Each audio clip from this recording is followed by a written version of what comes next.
Yeah, he's like, how bad do you want? Oh yeah. When you want to be as successful, as bad as you want to breathe, that's when you'll be successful. Yeah. I was like, oh, this man. He was like, you gotta take the opportunity. Yeah.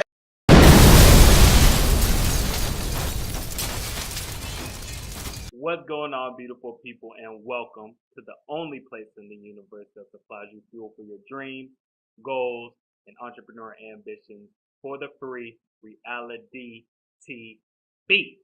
Today we're bringing you the Chopping It Up segment, another interview, another future mover and shaker, my man Justin Ellis. Tune into it. It's gonna be something pretty good. I know him as Justin. You guys will soon learn to know him as Ellis Jay. So sit back, relax, and enjoy the show.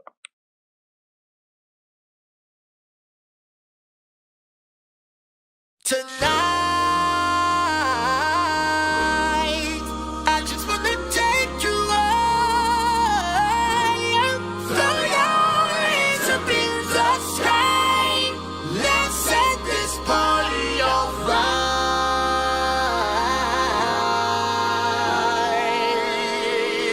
Players, put your pinky rings up to the moon. Girls, what y'all trying to do?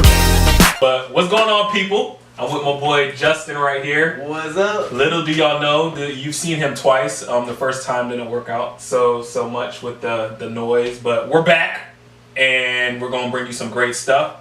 Justin, tell them a little bit about yourself before we jump into this thing. Well, my given name is, my birth name is Justin Ellis, but my stage name is Ellis Jay. I'm a musician. I play the keys, play the bass guitar, a little bit of guitar, even a little bit of drums. I learned the drums. I was always produce music, I songwrite as well. So if you want a songwriter, you need somebody to work with, just let me know. But yeah, that's pretty much a short synopsis of what I do. So everything entirety is just music. And also how we got to meet. Not only USF Bulls, go Bulls, Yes, sir. you know, Go Bulls. but inroads we met each other, and it just grew from that. And this guy's so interesting. He has so many like layers to him. Not only does he write music, sings music, but he could have been an Olympian as well. Give him a short story of that, because that's really like, I love people like that. Like, you don't really know like their past, but they're like, oh yeah, I did this, and it's like so nonchalant, and he's so humble with it. So, so tell that experience real quick, and then we'll jump into the music and all that. Of course. When I got into track and field when I was in middle school. Ever since I really grew passionate with the competition, is beating people left and right, and knowing that I'm stretching myself to become a better, faster runner, to a point where I was like, you know what, one day I want to be in the Olympics. I remember seeing Olympics in 2000 in Athens, and I really fell in love with a lot of people like Justin Gatlin and Michael Johnson, and ever since I was like, man, I want to be an Olympic athlete. Yeah. And then later on in life, after college, even during college, I was like, you know what, I could possibly, I'm not even fast enough to join. I know I'm not fast enough to join the Olympic team for U.S., but I was like, you know what, I can root for my parents' home country of St. Vincent and the Grenadines back in the Caribbean.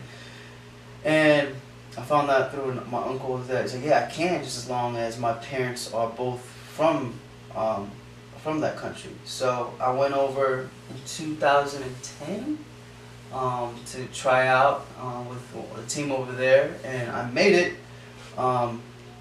I made the team, the national team, but I knew I had to travel back and forth, and expenses.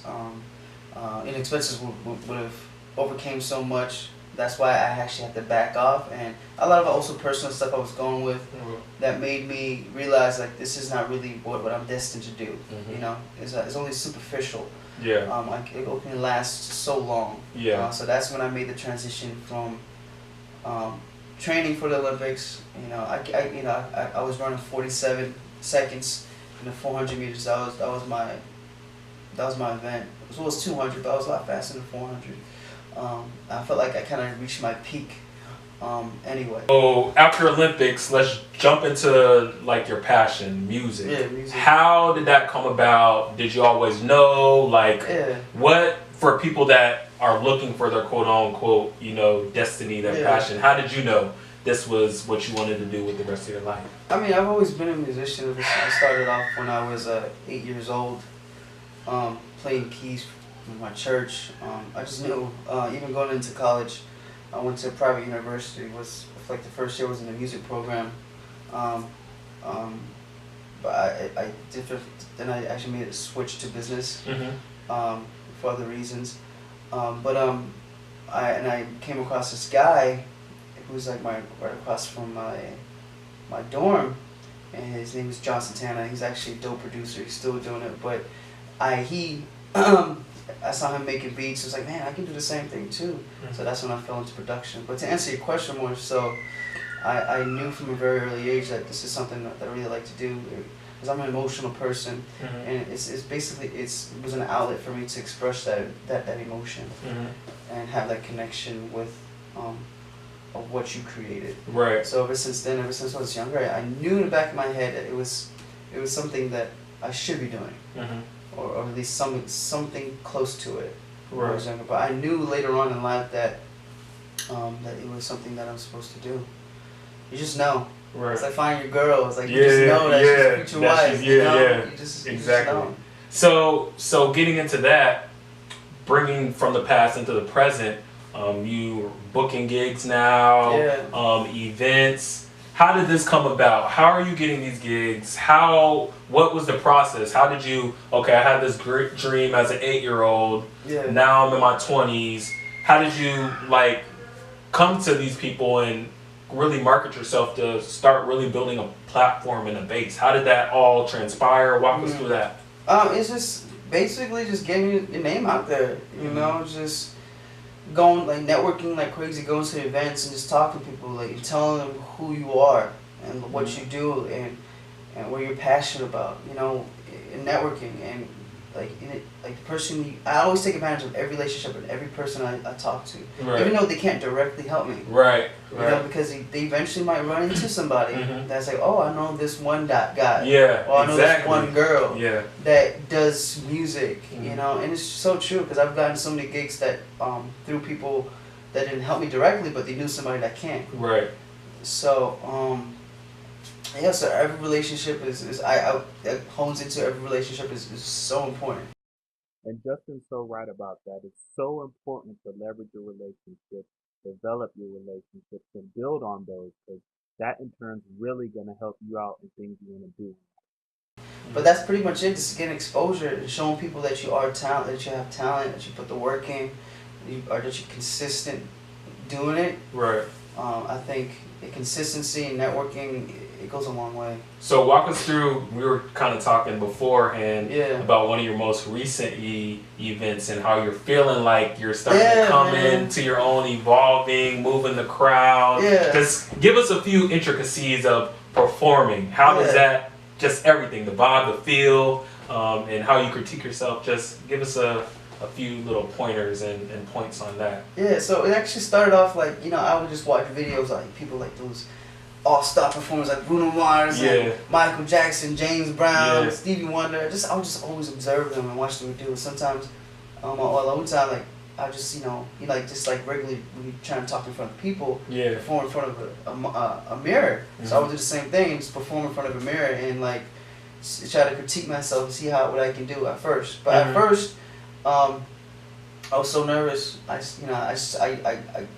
would do open mics and everything like that, and that would help me gain the confidence. And then eventually, it's gotten to a point where I develop a connection with the crowd into a way that I can somewhat like control them, like manipulate the crowd. And have them bring an energy that would like create an experience in their own, an environment that is contagious. You know, so I mean, how does that feel? Like you're high. finally getting to that point, like it's like it's definitely in high. Like you're in cloud 9. Like it's something that isn't a feeling that I'm kind of addicted to. I want more. Yeah.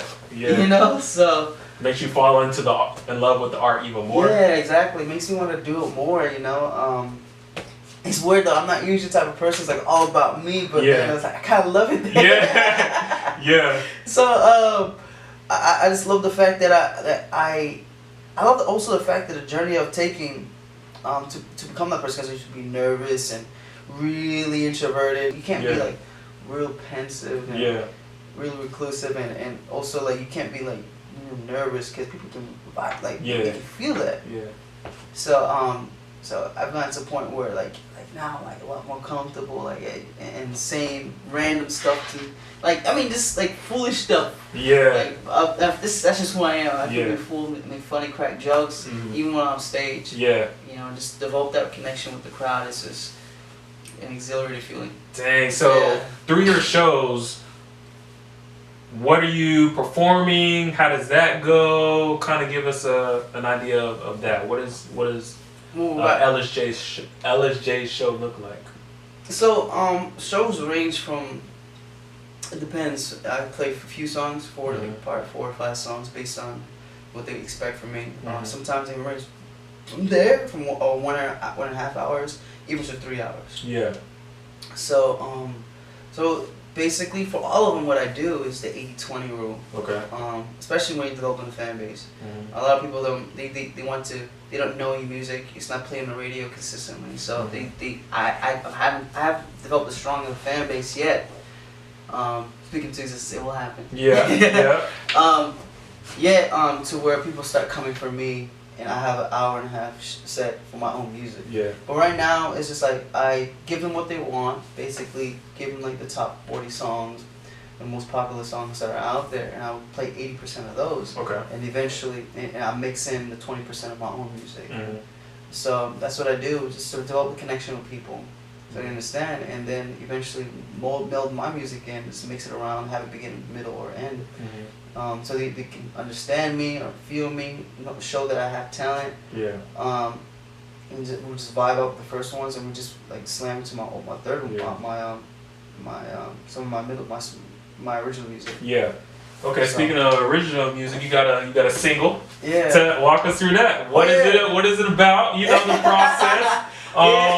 You know, how did that subject matter come to be, my man? No, it's on iTunes, people now. iTunes. Back then, baby. So let's go back then. I actually produced it with my boy. I actually had a session with him yesterday. Peabody, dope producer. He's coming up. He's about to take over Tampa, then eventually Florida, and the world. Let's go. He's a dope producer, man. Like, I love his work. I actually met him at networking, a networking event. Your network is your net worth, man. Exactly. Remember that. And I saw some of this material on YouTube. I was like, hey, bro, let's get together. So I went to his place, and he just started playing some tracks. I was like, oh, I like that track. Oh, I like that track. And then he came across the beat for this song. And I was like, I really like that one. But the funny thing is, it was just a loop. It wasn't even a finished song. And he just right then and there he just started building and putting stuff on. It's like, bro, he started doing like crazy stuff. Like it was amazing. He started putting a song together, and right in front of me, less than an hour. Wow. It shows how fast you have to be fast in the music industry when you create stuff like that, especially when you produce it. And he's up to that standard.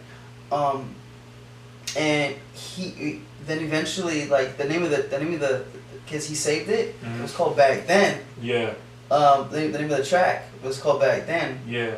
And then we started vibing out. Him and I started vibing out, and all of a sudden, Back Then. That came out that came during like the meat part, the hook part. And then I just started writing Back Then. Then all of a sudden I thought I was like, okay, Back Then. Made me think of my past relationship and how, like, when we were splitting up, like, you know, she was saying stuff that happened back then. Things that happened back in the past, things that I thought that we rectified. Things that we found some sort of solution, but we ever did it because you're still looking back then. You know, so I just started writing about that, you know, just living in the past, and you know, and how that really affected our relationship. You know, how I am, how I'm present, you know, living in the present. So there's a lot of metaphors in like you living back in the street, you be back then, you know, basically, you know, so setting that setting for the listeners as much as I possibly can. But that's pretty much how it came about, man. Yeah, so. Dang. Yeah. So are you? I know you just started writing just because you felt it. Is that how you write your music? Like, how are you writing your music? Does it like once a day, every day, or I just got a feeling I'll bang out 10 songs in a day? Well, I'm trying to challenge myself by writing a song a day. Mm-hmm. At least a day, writing a song. Sometimes I need a melody. So sometimes I hear, I play around, jam out for like probably 30 minutes to an hour. I jam out a lot. Yeah. Saw you on Snapchat the other day. I think it was like a Caribbean beat you were doing or something like that. Yeah, I even did a little salsa one too. Yeah. But I was just like, okay, I just jam out and I'll fall in love with a progression, and then a melody will follow suit after that. So I just stop mumbling, try to hear a melody. And then I think of an idea. I think of something. How that progression triggers a memory or something in my life, or whatever. Or sometimes like even like going through experiences. I would just write about that. So sometimes I would have an idea going into. Sometimes I would just make a song. So it's a lot of it, but most of it is through experiences. Sometimes like I experienced one thing, like a girl treated me wrong, whatever, and I just write about it. I would just sit down and write about that, you know, or you know just how life is, you know how I mean this is just the general experiences people go through on a daily basis, like overcoming certain situations. I would write about that, right? You know, just different materials left and right. As a creative, this creative inspiration everywhere we go. And I really want you guys to hold on to what Justin just said. There's creative inspiration everywhere we go. We really have to tap into that because it's so powerful. It's so motivational and it can really boost us in a lot of things that we look to do. I want to get to that point, you know, where and also get to a point where I'm help people coming to me for help to make some of their music. Yeah. Because ultimately, that's what I want to do is give back. Yeah. I want to help other people, and ultimately they teach me something, and I become a better musician. Right. I become a better producer. Become a better songwriter. So that's just my end goal. I would like to have my own full-fledged studio. I would eventually have a staff of my own. Man, you got your full-fledged studio. Look at this, man. Yeah, I what mean, are you talking about, dog? Yeah, you know. This is awesome. Yeah, I eventually want to get into like have a creative team of my own. People who I hire, like I have my own engineer. I have my own person that we work together in songwriting. I have a friend, musician. I have musicians, part of my band and stuff like that. But eventually having in-house musicians. And hey, you want to record this? Hey, I need your funk on that. Something like that. Because ultimately, I'm gonna get back to the roots of back in the day. Because I do it now. I still do it now. I still do this now. But where I'm working with other musicians, working with other people to create music. Right. Because they did that back in the day. And that's why they made timeless hits. It really is timeless. Yeah. Though, Exactly. Because like you see, Bruno Mars, he worked with Mark Ronson as well as like a slew of other people to do Uptown Funk. Right. And then I just checked the other day, it's almost close to 2 billion views. That's insane. 2 billion views. And that's not by chance. That's sonically. Yeah, exactly. You know? And of course, the crazy thing is like they've, you know, he even I was doing research on him and he was telling me how like they recorded that song about like 80 some odd times. Wow. Just to get it right. Yeah. You know, because he even said this point about like, and it's so true, and that it's so easy for your song to take a left turn and out of nowhere that it would damage like the hearer's ears, or it just won't be as pleasant as it should be. Right. But fortunately for that song, they hit the right note, and now look at them now. 2 billion. That's insane. Yeah. Man. So yeah. But pretty much my goals is just to do this for a living and go on tour left and right, and to go on tour, do this for a living, work with other people, and just create a help create a good solid foundation for legacy. Yeah. We're going to jump into the big four, just 4 quick questions for people to get a kind of deeper feel about what goes on in Mr. Ellis's mind. Yes. First one, what were your dreams as a kid? My dreams were to be like the next Michael Jackson. Straight up. I wanted to be, man, just seeing him move the crowd and him just dancing around, like even when he was in the Jackson 5, like of course I wasn't around when Jackson 5 was around, but like I was watching videos, or even on like back in the day when before YouTube, like on MTV and stuff like that, about his documentary and stuff like that. I just fell in love. Yeah. You know, so like I just want to be the next Michael Jackson. So what are your dreams now? Oh man, my dreams is to help support others as well as my own family off of music. I want to make put my parents into retirement. You know, help support my other family members' dreams. You know, that's my dream, is just to help others, man, and with my music as a platform, and make people's lives better. You know, that's just ultimately what I do with my music. Make the lives, if they're depressed, if they're unhappy, or whatever the situation they're in, I want to make them happy with my music. You know? So what thing do you do now every day to get you closer to that dream? Every single day, I develop a routine. I'm developing a routine. It's tough. And I'm not gonna lie, it's tough to develop that discipline to do this. But every day before I even make music, I check my admin. I do administration stuff. You know, as a creative, that is the most that's the most frowned upon thing as a creative. And it's naturally, because you don't want to do it. You want to just create music. But what I do is I do admin stuff. I just send emails to people, try to get gigs left and right at a bar, restaurant, or even at parties, or every single day. Emails, Facebook, whatever. Do whatever I can, just to get some sort of exposure out there. This network, even people that I meet, I would just send text messages or emails, say, hey, it was nice meeting you. Just if you want to get a cup of coffee, let me know. All this other stuff. So that's what I do every single day. That's what I'm trying to do every single day in a consistent manner. Before I make music, at least, is practice, working my craft. I put in 10,000 hours in, because I'm getting there. But it's, you know, putting all that work in, because I've seen people, and I've heard from other people who've gotten to the level that I want to be at. And he told me, it's like, once you hit that 10,000 hours in, that's when like stuff really starts to like change in your life. And that's so true, because I want to get to that point. I definitely am. Just putting that work in and working on my craft. Okay. And then the last and final question. Name one thing you dream about that you plan on bringing to reality before it's all said and done. Say it again? Name one thing you dream about that you plan on bringing to reality before it's all said and done. Just one. If it had to be one.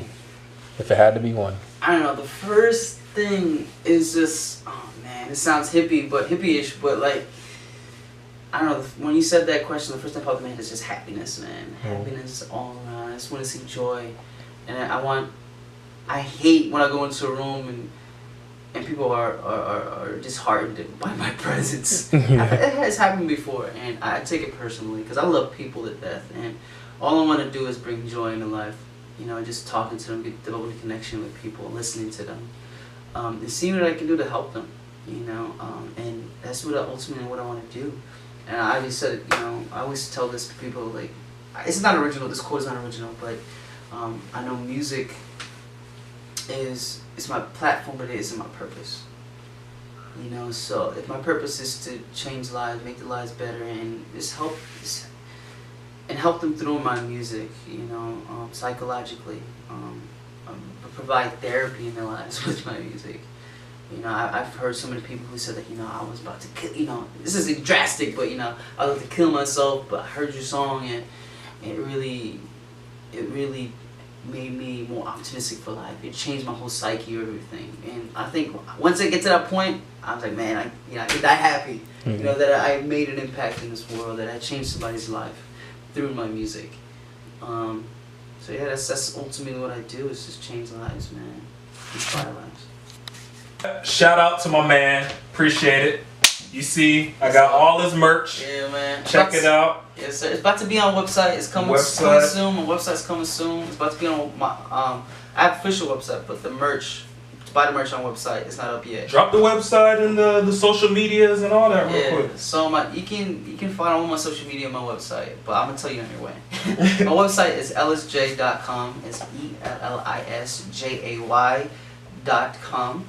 ELLISJAY.com. And my my social media handles, like for Instagram, is Ellis J Music. Twitter is Jealous Music. Facebook. Can't believe that nowadays you have to go through every social media handle. But I think it's ridiculous. But anyway, but Facebook is find me on Ellis J. Ellis J. And it'll all be in the description below as well. I'm gonna cop this one, this black one though. It's gonna be fire. Yeah, man. And you wanna drop a quick little tune, bro, for the people, real fast. Don't tell me to build this wall again. Don't tell me what I'm supposed to do when love is no longer here. A million pieces upon the ground. My reflection will never be found. I'll always give love a chance and never, never give up on this dance. A million times my love is broken.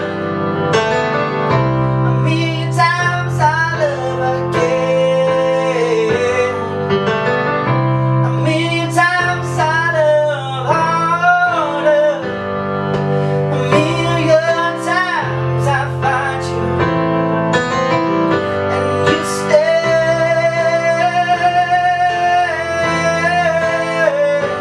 You stay.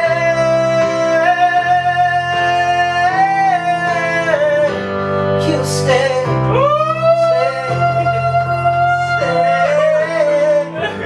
You stay. Bro, yeah. Man, huge shout out to my man Justin. So proud of him. So proud of what he's done thus far in his dreams and chasing them and going after it. So you guys definitely support him. Check out his website. Everything, like I said, will be in the description below. And drop a comment. Let me know, let him know how you feel about his music when you guys go check that out, or some of the things you like, or even critique him. That's, if you guys get to know Justin, he's all about that. That's his passion, that's his love, and he really, really wants to bring his dreams to fruition. So things like that is something that he invites. And also, if you're a musician yourself, reach out, collab. I mean, we're so much stronger together than by ourselves. So check out my man Justin. Hit that subscribe button as always. And you guys know, we are Reality TV, man. You guys gonna have a great day. You guys gonna have a great week, great month. And what we gonna do? We're gonna dominate. We're gonna dent the universe, man. But once again, support my man Ellis Jay. And thank you guys for tuning in. We'll see you next Sunday, as always.